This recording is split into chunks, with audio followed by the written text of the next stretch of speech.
മാന്യസദസ്സിന് വന്ദനം. കൂട്ടുകാരെ, നിങ്ങൾക്കെല്ലാവർക്കും കഥ കേൾക്കാൻ ഇഷ്ടമല്ലേ? ഞാനിന്ന് പറയാൻ പോകുന്ന കഥയുടെ പേരാണ് സുന്ദരി പശു മാൻകുട്ടിയും. പണ്ടൊരു ഗ്രാമത്തിൽ അപ്പു എന്നൊരു കുട്ടി ഉണ്ടായിരുന്നു. അവനൊരു പശുക്കുട്ടിയും ഉണ്ടായിരുന്നു. അവരുടെ പേര് സുന്ദരി.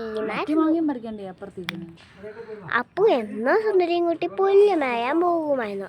അങ്ങനെ ഒരു ദിവസം സുന്ദരി പുല്ലുമേടെ ഒരു മാൻകുട്ടിയെ കണ്ടു. അങ്ങനെ അവൻ ചങ്ങാതിമാരായി.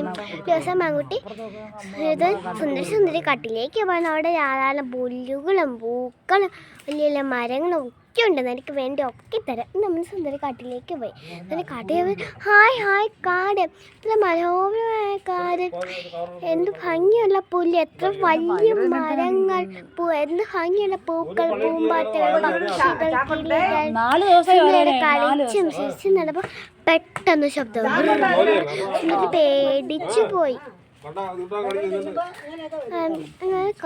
മാൻകുട്ടി സുന്ദരി ഓട്ടിക്കോ കാട്ടിലെ സിംഹമുണ്ട്.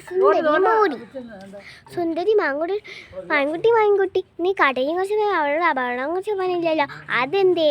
എനിക്കൊരു കാര്യം മനസ്സിലായി, പരിചയമില്ലാത്തവരുടെ കൂട്ടുകൂടുന്നത് എന്ന് സുന്ദരി വീട്ടിലേക്ക് പോയി. അപ്പോൾ സുന്ദരിയും കുറച്ച് വിഷമിച്ചിരിക്കാം. സുന്ദരി വന്നപ്പോൾ അപ്പുവിന് സന്തോഷമായി. പിന്നെ ഒരിക്കലും സുന്ദരി വീട്ടിലേക്ക് പോയിട്ടേ ഇല്ല. സുന്ദരി അങ്ങോട്ട് വേണ്ടിയിട്ടുണ്ട്. പക്ഷെ അവൻ്റെ വീട്ടിൽ മാത്രമേ അവൾ പോകൂ. വീട്ടിൽ മാത്രമേ പോകൂ.